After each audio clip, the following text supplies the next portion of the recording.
Forest Podcast is supported by viewers, listeners, and businesses just like you. Looking for the best pool supplies? Look no further than Dohany's Pool Supplies. With a history dating back to 1967, this family-owned business offers everything families need to keep their pools clean and sparkling, from chemicals to equipment. Plus, customers enjoy free shipping on all orders. Visit Dohany's Pool Supplies today at doheny.com, DOHENY.com, to learn more. Forest Bluff Real Estate Team serves Illinois, Wisconsin, Lake Forest, and Lake Bluff. John Josephitis, Laura Lee Van Fleet, and of course Michelle Parnell. Get a free market analysis now at forestbluffrealestate.com. For the best cannabis in the world, look no further than Iliad Epic Grow. Owned by Lake Bluff's own Rich Ruzich, they are a cannabis cultivation center focusing on hard-to-find small batch products that will delight both the occasional user and ganjier. When visiting Michigan, ask for it by name. Epic Products, exceptional process. For more information, email info@iliadgrow.com. Havey Communications has been helping first responders arrive safely since 1983. It's owned by Lake Forest's own Mike Havey. Check them out at haveycommunications.com. We'd also like to say we're thankful for our Patreon supporters: Matt A., Elizabeth C., Costa, Lance, Otto, RDM, John C. And shout out to the Lake Forest Breakfast Group, Broad Stop and Captain Mike's in Kenosha, the Greentown Tavern, and the Frolic Lounge in Waukegan. Jeffrey Brincat, Philippe Melin, welcome to the Lake Forest Podcast once again. Thanks, Pete. Parents Care, Lake Forest, Lake Bluff.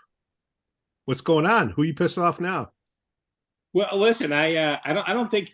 Let me say this: our mission has remained remarkably boring, in an overall sense. That again, we push for this three main things all the time: student outcomes, student achievement, judged by the most objective means, not subjectivity, fiscal responsibility, and transparency. Those are our mission goals.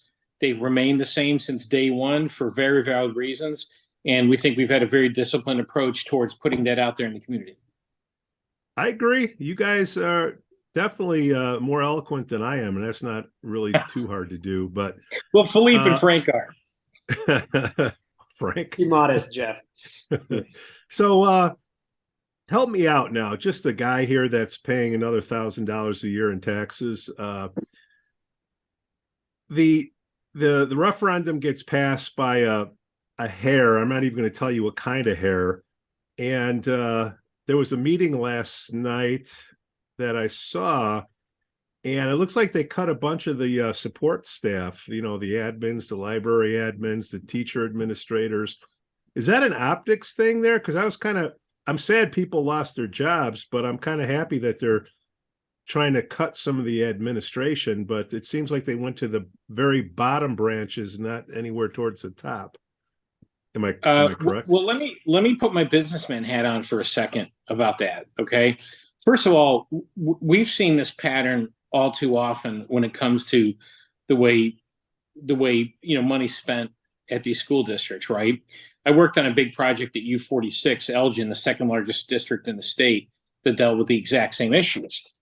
When we look at the top-heavy nature, well, let's start with the fact that it's been represented to us, warranted to the population many, many times, that there's no fluff in this district administrative structure, right? That's the exact wording of our superintendent, quote, no fluff.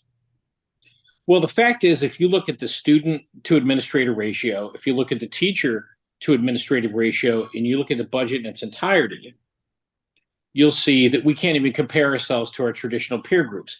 We spent there's unquestionably a lot of overhead that was not required even, let's say, 5 years ago. If you only have 1,400 kids, it's like, why is the school even open? I mean, I said that, nobody else, but Well, administrator headcount has grown over the last 4 years substantially, while student population's gone down. The budget has gone up close to a quarter, close to 25% over 4 years, while student population's gone down. Look, like I always joke, the reason they have the number of people in the business office that they do is because nobody would approve one more. And we see that, in business. There's an incredible temptation for, let's call it, kingdom building. in these types of situations where you're not spending your own money. But your concern is exactly well placed. I think it's kind of I don't know what you would say, but the situation requires an entire structural review of the way our costs are set up as a district, whether you look at shared services in its entirety or you look at these districts individually. None of this is a good story, but these costs have been built in such a way, and the story's really told by the big raises that were handed out. So again, to look at eliminating a library assistant, hey, if it's unneeded, it's unneeded. However, let's look at the student-facing roles. Let's look at the roles of the people who are in front of the students actually teaching, and let's talk about how we get our most out of those roles versus how we get our most out of the hundreds of administrators that we have between 20 grand a year. What's that? I mean, just we don't have hundreds of administrators. Just to be clear, it's not hundreds, but well, let me say hundreds of non-teaching roles. Let's say hundreds of yeah. non-teaching roles. That's what I mean. When I say administrators, I mean a small a. But we have hundreds of roles that are not student-facing between these two districts. You only need look at the state-mandated reporting to see that. There are hundreds of non-student-facing roles that the emphasis should be on cost cutting as opposed to these student-facing roles. Well, anytime you have a reduction in force or RIF, okay, in the real world, okay, it comes out of the blue. You don't know it's coming, unfortunately, and that's just how it is. You got to cut and you got to make cuts, and whoever's at the bottom, gets it first. The reason I bring it up is that an optics thing that they do that says, all right, we got our 105 million, let's cut off some of these admins. Is that an optics thing, or is that planned all along? What do you think? I think I mean, there's certainly an optics issue around one laying off.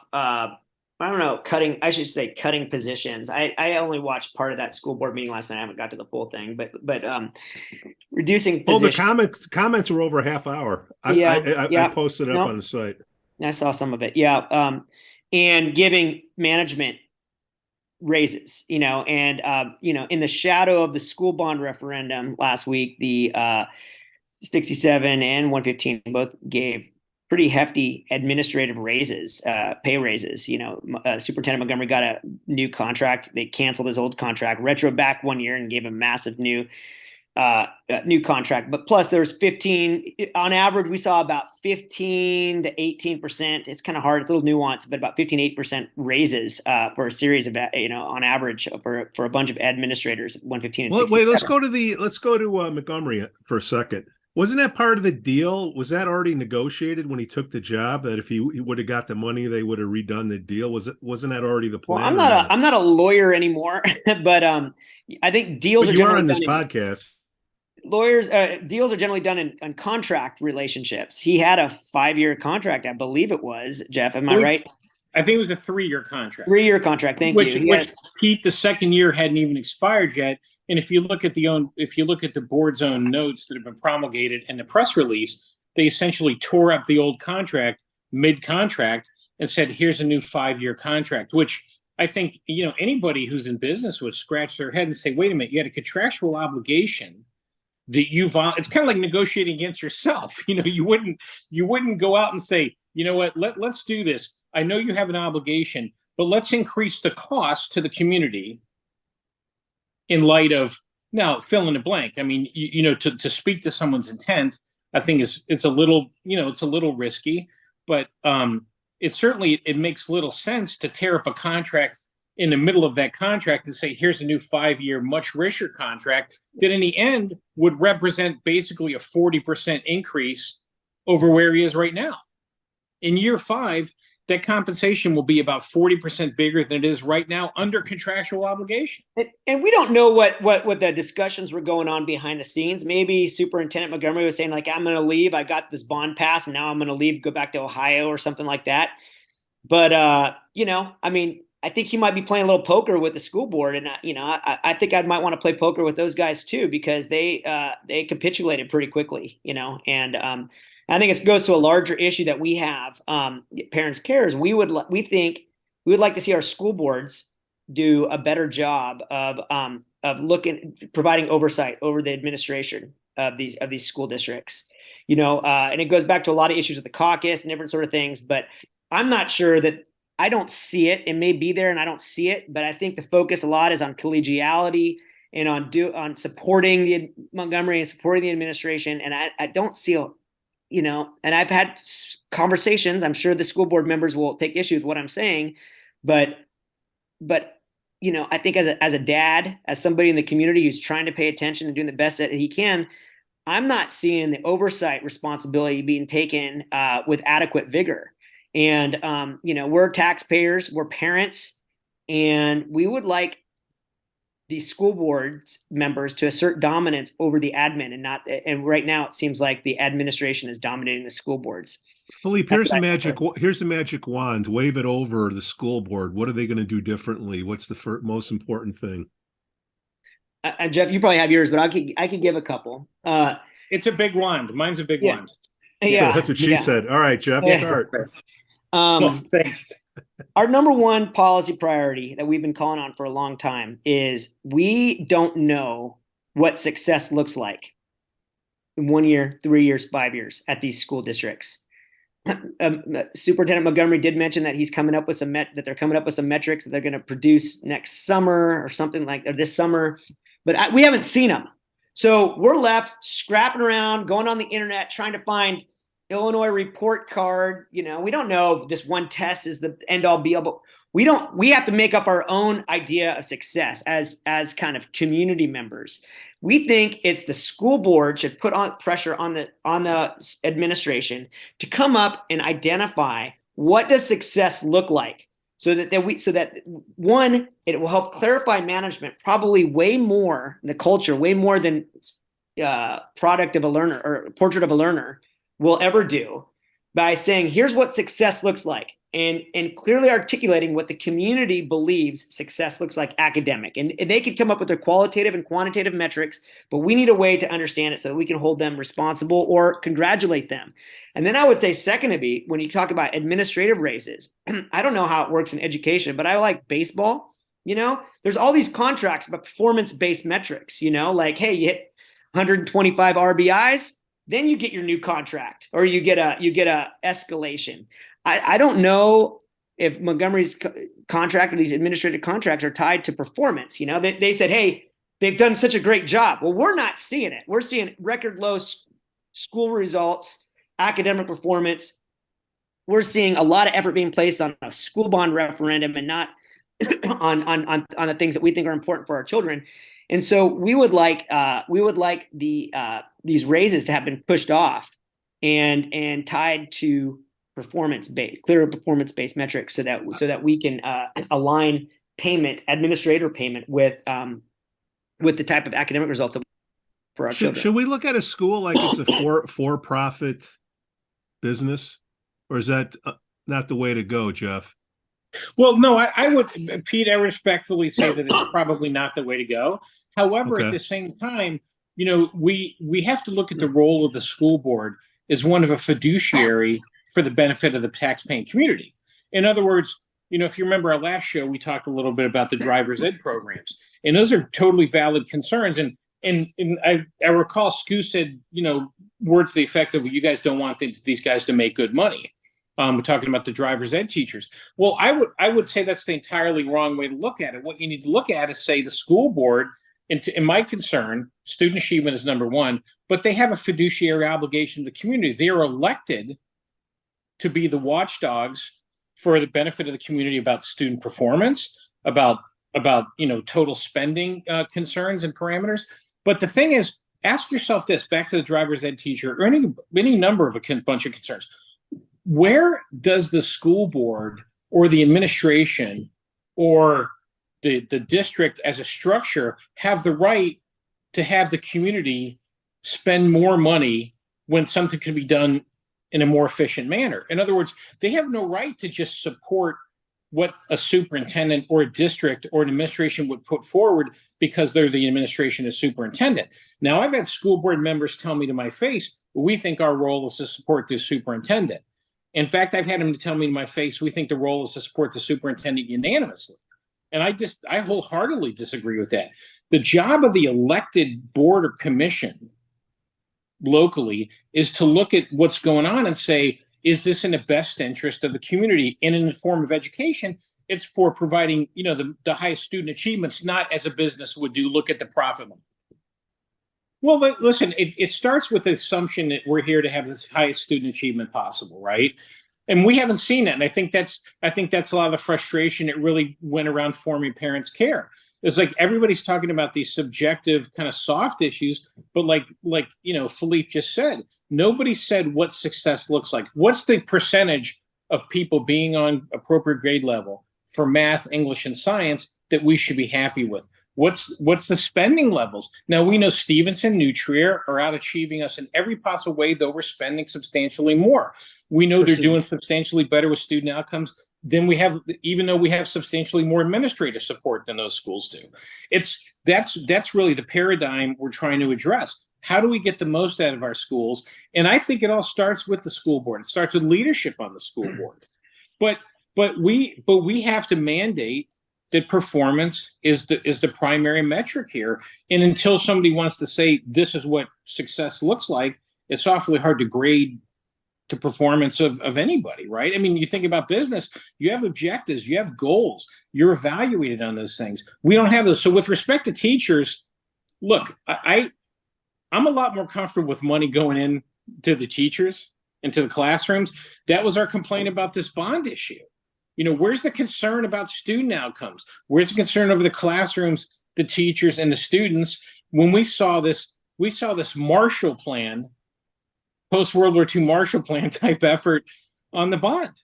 I mean, we saw every stop pulled out with the bond, and I don't take issue with that. But how do you reconcile that effort versus the lack of attention placed on student outcomes?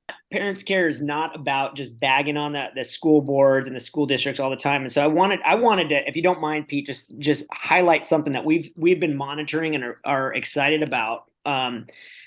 District 67, we've been happy with a lot of things that they've been doing. Particularly, we put out a call, talked about these academic performances on English and math, and these guys have done some self-evaluation at District 67. That's Deer Path and the elementary schools in Lake Forest. And they apparently agreed that they needed to do better, which we were happy to see. And then they set out and put down a pilot program. They evaluated their curriculum. They tried a few different curriculums, tested it out, replaced this Lucy Calkins curriculum that I think has been a national failure. And they what's it called again? I think it's the Lucy Calkins. It's very what the hell is that? I would, I don't know. I'm not an expert, but I would say it's a non-rigorous English and reading approach. Non-rigorous, weak maybe. Okay. So they found one. We've heard positive things about the one that they've picked. Obviously, we're not experts on that stuff, but we're cautiously optimistic. They also did an evaluation against some of these other school districts that Jeff's talking about that we're not competing with as well as we should be, and they realized that they were putting in fewer hours for these kids. Our kids were getting much fewer hours doing English and math than their contemporaries at other North Shore schools. And so they've readjusted the schedule. I went to one of their meetings where they were kind of floating this idea, and they've readjusted the schedule. So our kids in the elementary schools are going to get more math and more English core subjects that put them on par with the other kids. So we think that's very positive, responsible. Listen, it's one thing to produce low scores. If you're going to produce low scores and not do anything about it, we're going to scream from the high heavens, because that's a problem. But if you're going to make structural changes and make an effort to try to improve it, we want to be the first people to congratulate you. So if there's anybody watching the District 67 board or in the administration, they're watching. They commented at the meeting last night because they cut the science and the social studies. So that teacher went up there pissed because they cut down the amount every other day, for those classes. Yeah, there are. It has to come out at some things, but the core subjects, we think that's our editorial position on that. Obviously, there's every policy is going to have somebody who's upset and somebody who likes it. Well, Pete, the mere fact that they're taking a new view of how they're administrating the process of education is something that we have to applaud, right? They did sample testing. They did reviews within every school, and they evaluated. They had sample groups testing these programs in every school, and they made changes. And that shows the kind of mindset that we think is something that should be inherent in the whole educational process. But yeah, when we look at the testing coming up, we've seen refocus on the part of the administration about advertising how important these standardized tests are for evaluation tool. And I think that's laudable. I mean, we're happy to see that. The mere fact that they would look at something as such a mainstay as Lucy Calkins and say, hey, this is not working. So, what do you do with the first thing you're in a hole is you stop digging. So we're going to stop making it worse, and we're going to look towards alternatives and implement those with an objective eye. And the woman who's her name escapes me right now, but the woman charged with doing that has been very communicative about it, very positive, very objective in saying, hey, we're not happy with the way these results are, and we're going to make changes. And sounds like we should have her on the show. She's been masterful in communicating about that. And I dropped her a couple pieces of correspondence too. And I'm very encouraged. And I dropped a piece of correspondence to Sam Paulson, the 7-8 head over there. And I said the same thing. I said, look, who knows how it'll turn out? But the mere fact that we're taking a position, we're taking a stand that we will make changes, and we're open to making changes rather than defending something that we know is not working. So I'm very happy. I mean, we saw that with the Lake Bluff Elementary School. Their response was opposite. They're like, hey, we're doing great. We're fantastic. Everything we do is perfect. Don't worry about the scores. The scores aren't important. Better marketing. If I was a parent at Lake Bluff, I'm not, but I would have concern with that approach, ignoring the data and just continuing on, I would have concern with that. So I know, and plenty of parents in Lake Bluff do. So compensation has to motivate behavior. So the degree that the teachers have control of the kids, I mean, the parents have to play a role too. It's almost like a 50-50, partnership there, I would think. So from the teachers end, oh, you're going to judge me on these scores. Well, maybe there's outliers and you can, judge them on the middle or whatever. How would you compensate them on that? I don't need specifics, but what would you do? Well, first of all, I would say that we don't know how to evaluate the schools because they haven't told us how to evaluate them. So we're basing it off these exams, to the extent that they might be like, hey, you're judging us on these tests. We don't know how else to do it. So that's how we're doing it until they tell us what success looks like. That's all we got, But Jeff, I don't know. Do you want to answer Pete's question? Well, listen, when you take a large enough sample of a population, that sample unequivocally starts to look like that population, just to put your statistics hat on. So when you say what's our most reliable tool that we can use for these performance, reviews, you would say objectively it's the state test, but certainly it's not all encompassing. In the same way you look at financials, I don't think anybody would say the financials should be the same across the board at all North suburban school districts, but you have a tremendously long history to look back on. You have trend lines, and you try to correlate performance with spending in the most objective way. So I would echo what Philippe says. We don't purport to have all the direction when we get what we do have available to us. And again, we're not trying to purport to say do this, but that's something we rely on the interaction between a board and administration to do that. I mean, we want to be told how we're going to have succeeding schools. We want to be told how we're going to have the highest achieving schools. Well, let's look at it from a business aspect again. If this were a business, marketing would play a role in sending out a survey, call it a net promoter score. Would you recommend this school to a friend or, colleague or another parent? Yes or no? What would the answers come back? I think that would be something where I'm sure it would skew negative on your side to whoever responds to you. But, the school, part of the reason why you guys are around is because they have their own little marketing program and the parents can only see that side of things. It would be nice to see what the parents actually think of the school that their kids are going to by grade and maybe have a bit of compensation on that. I don't know. Thoughts, gentlemen? Well, I send two kids to the school. I know Jeff does too, and Frank does as well. So I'm happy. Like I like personally the experience that my kids are getting. So that's good. So I'm doing this because I love Lake Forest High School. I love Deer Path. I love Sheridan, where my kids went to. I think these are great schools, and I want them to be better. I share. There's a lot of people working really hard, and I share that we wanted to make it better, and we think it gets better with an engaged community. If parents are involved, if the communities are involved, and they're overseeing and they're active, it's better. It's better if we go away and just trust them and say, hey, we trust your judgment. You guys won a non-competitive election a couple years ago. We trust you wholeheartedly. You got the endorsement of the caucus. We entrust you wholeheartedly. That's a recipe for disaster. And who's going to get hurt? It's going to be my kids. It's going to be your kids. And sometimes we see policies that seem to be not in the best interest of the kids, and sometimes we see policies that are in the great interest of the kids. And we're trying to be responsible members of the community to try to help our schools do better for our kids with a mind for the taxpayer. And by the way, the woman that we were trying to think of at District 67, we want to give her a shout out. Director of Teaching and Learning, Val Kaiser. That's Val Kaiser, tip of the hat. Kaiser. Exactly. Tip of that to Val. Thank you, Val. Now, No, let me go ahead, Jeff. me pick back a little bit on what Philippe just said. The success for us, meaning a parent's care, addresses some of the things you just said, Pete. The highest achieving schools that we can possibly have here in Lake Forest that are reminiscent of their glory days.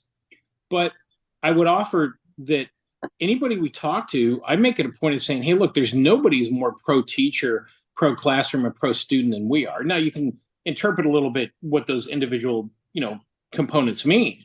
But the fact is, we're all about achievement. What gave the whole genesis to parents' care was that if one was to move in this community and just literally look at the material come out of the communications department at 67 and 115, you would say things have never been better. Oh my gosh, we just couldn't be happier. There's never been more responsibility in the way there's a fiduciary oversight of the district. It's never been more transparent, and the students have never achieved more. That we've got record schools. Well, the fact is that wasn't accurate. And while I would never say that we were formed to provide an alternative narrative, we were here to be as objective as possible. And we believe, again, sunlight, is the best effect on all these factual metrics. What we want to do is we want people to start with, looking at what the true story is behind these schools and do it in such a way where it's going to encourage more community involvement. I don't know how anybody would say that these school districts are not better. The town is not better off with more involved, and not just parents. I happen to have 6 kids, 4 of them still in the system here, but even people whose kids, have graduated a long time ago, people who have children too young to attend school. But the community being involved, there's no way that every one of these bodies don't function better with a more engaged citizenry. And that's what we're after. But the idea that, I would say that maybe the current MO is come to a school board meeting and, we really want to hear what you have to say. You have 2 minutes, go. That's not what we're after. We're after things that people can really look at, ask these hard questions, evaluate people. Well, they can come on here. What's that? They can come on here. Yeah, absolutely. I think they should. I would love to see school board members come in, because I've had conversations with them and they make very good points to counter some of the things that we're saying. And we tell them, hey, we'll correct any factual inaccuracies. We may have difference on narratives, but I hope they do. I really hope they do. I think they're too much downside. I think there's a lot of focus on institutional protection and can't have a school board member dare go on and talk directly to the public. I think that's a huge strategic mistake. They don't need to run it through the administration communications department to share things. We elect them. They are directly responsible to the people, and they should talk directly to the people, not through the institution. They shouldn't have to talk through the institution. So, if you're a school board member out there talking, there's no law, there's nothing. The caucus will still love you. The community will still love you if you come and talk directly to the people. You do not have to go through the institution. You're elected by us. You know, the only person sitting up there at those meetings who isn't elected by us is Matt Montgomery. He sits up there like he's on the board of directors, which is such a weird sort of optics to me.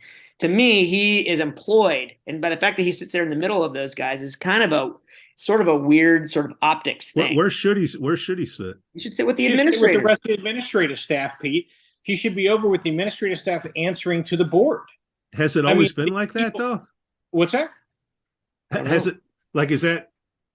I don't know. I've never seen it like that. But I can tell you, Pete, when I ran a state agency, Yeah. all the civil servants, the people employed under my 11-person regulatory body that I oversaw and chaired, they sat to the side. They were there to answer to the board, and that was a very important optic to say, hey, you're here to answer to the board. The board is the people. It's elected by the people to speak for the people.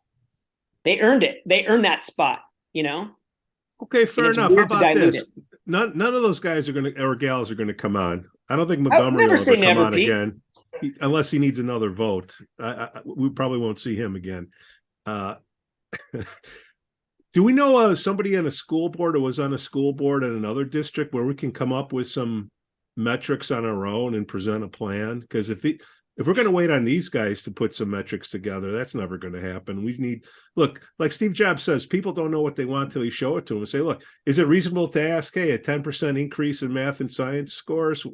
Well, Pete, you know, I have a lot of faith in what's happened over the last 6 months. Let's just call it 6 months. It's really more like 5 months, but I have a lot of faith in the last 5 months that now, you know, we've got 11,000 Facebook followers, and we have I looked at the viewership when we were on last time on your show, and thank you for having us on again. But absolutely, I believe parents, you know, I believe it was nothing 3 months ago to have to sit down with a couple of realtors and they would tell me, "Are you out of your mind? This is one of the greatest high schools in the country." And I certainly wouldn't take issue. I'd say, "Well, help me understand why do you think that?" Well, just look at what's coming. Look at the last newsletter. And I'm like, okay, I get it, but let's really talk about these objective ways of viewing, you know, what's going on in the district, the performance, the colleges the kids are getting into. Now we're talking about 115, but when you look at 67, again, what are the things that are going on? So I'm very hopeful that as more awareness builds up, I think that'll manifest itself into what? Attention on the school board races. And people realizing these elections really do matter. And it's not a matter of having a collusive atmosphere with the superintendent and a path of least resistance approach to these critical policy areas. In other words, well, why do we give these raises? Well, they wanted it. Well, okay, but was that really being the best watchdog for the community? You know, so I'm not saying that it's going to be easy, but I am optimistic that people are looking at the schools now in a way, and I'm not going to say just now, but people looking at schools now and saying, hey, what do we have a right to expect in terms of 65, 67, 115 districts, and saying, what do we really think we should be being produced for our taxes? I don't know if you saw the survey that came out of Illinois Policy and Student Wire Points a few days ago, where it said like 75% of Illinoisans don't think they get their money's worth for what they pay in taxes. And of course, that low, you know, so that's it. Well, it's exactly right. But that's what people are saying. So, but I'm optimistic. I'm optimistic that when people look at school board elections going forward, especially in the wake of this last referendum, people look at these things and say, hey, we need a more earnest oversight perspective on what these school districts are doing. I would just say we're into phase 3 of Parents Care. We're a startup, making it up as we go along, and we're having some fun, and we think it's important work. But phase 3 is the people. Phase 3 is people, and so we are hearing from so many people, and like it's funny. They're from different groups, you know, that then you might expect. It's a broad base of people who are reaching out to us saying, can't believe this, I can't believe that, I want to help out, I want to do this. And we encourage that. We haven't really focused on that much in the first few months of our existence, but now we feel that we've got the capacity and that it's important to start building up advocates and helping people take on responsibilities. And if they care about their kids and they care about their school district, we think that we can intake them and help them. And even, whether you agree with us and our editorial positions or you disagree with us, we're happy to help empower you to become an advocate at your local public schools. And so just want to encourage people to do that. And I could give, if you don't mind, I could just give our website. It's parentscare-lflb.com, parentscare-lflb.com. And you just kind of sign up and, if you say, hey, I'd like to talk with you guys. It may not be tomorrow, it may not be the next day, but we will definitely try to give you a call. Definitely will give you a call and have a chat with you and see how we can help empower you to become a stronger advocate for your children or your community. All right. Well, schools are very important. And Jeff and Philippe, before I forget, I want to say that if you guys are up for it, I'd love to have like a schools channel on the Lake Forest podcast, just deals with schools, because I have a lot of people that it's a community. A lot of people come on this show, different co-hosts. I mean, you guys are co-hosts now if you're part of the school channel. And everybody has a business card, or everybody is getting influenced by somebody. So the stuff that we talk about on the school channel doesn't necessarily reflect the opinions of anybody else that's a co-host on this show. But I do think it's important that we have it focused. We talk about the school stuff. Sometimes it's not flattery. Sometimes it's political, but it is what it is. And if you want to have a place to go to, I like to have people that know more than me. I really don't want to be the smartest guy in the room. So you guys know more about the school stuff than myself. And you know what? I'd be even open to have, Frank on, to come on the show and hear what because he's the teacher of the group, right? Right. Absolutely. Yeah. So I think the next time we do this on the channel, listen, we're happy to help you, and we'll vigorously try to find people who see it differently than we do, because Jeff's one of the smartest guys I know, but he's not always right, and I'm definitely not always right, and we have our opinions, and we think it works better when there's a multitude of a lot of opinions out there, because ultimately it's the discussion that matters to produce the positive change. We think there's too many echo chambers out there. This isn't going to be one of them. Sure. Right. And unfortunately, depending on if you're far left or far right, that's your identity. We're hopefully talking to the middle 70%. That's, they're the silent majority. Is that what they call it, guys? But education by its nature is nonpartisan.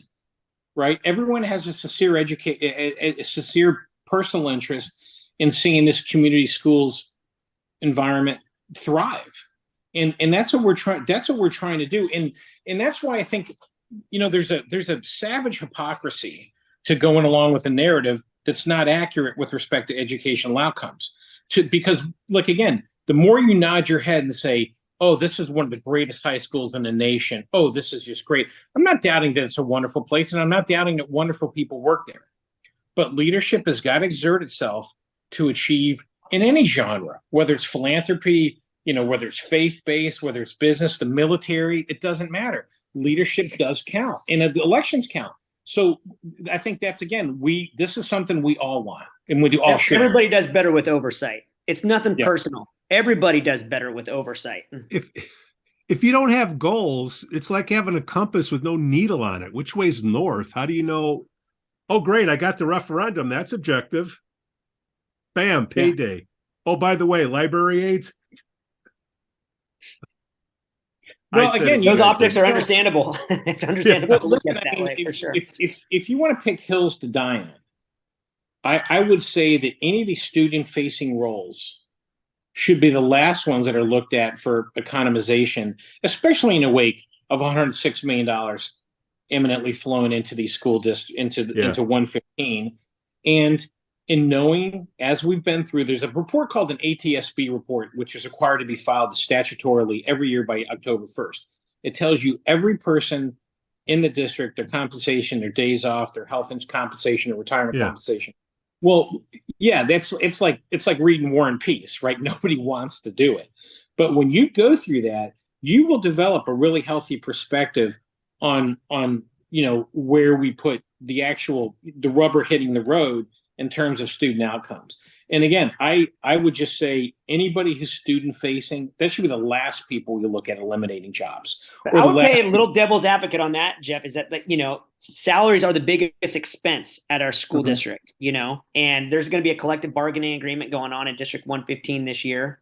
And while it may be easy to be like, hey, let's pay, let's blow the bank, it's going to be challenging, it's going to be a very challenging bargaining. The inflation's coming around, and the teachers are going to be wanting to be made right, catch up on the inflation. So there's going to be a lot, and we just have to be we have to understand and be realistic on when we talk about the student, the classroom teachers and stuff like that. Yeah, they need to be paid, and they are well paid, I think, vis-a-vis other school districts in the state, and definitely in the country. So we want to make sure that we have the best teachers, but we also can't just be like, hey, just blow the bank and be sort of ideological about like investing in the classroom teacher, because there's serious tax consequences to doing that, and no, absolutely. But what I'm saying is, in the hierarchy of priorities, what goes on in these classrooms sure is completely different than what goes on the as I like to refer to it, the castle on 43 there. And I think it's important to always remember that. I agree with that. I'm not going to play devil's advocate to that.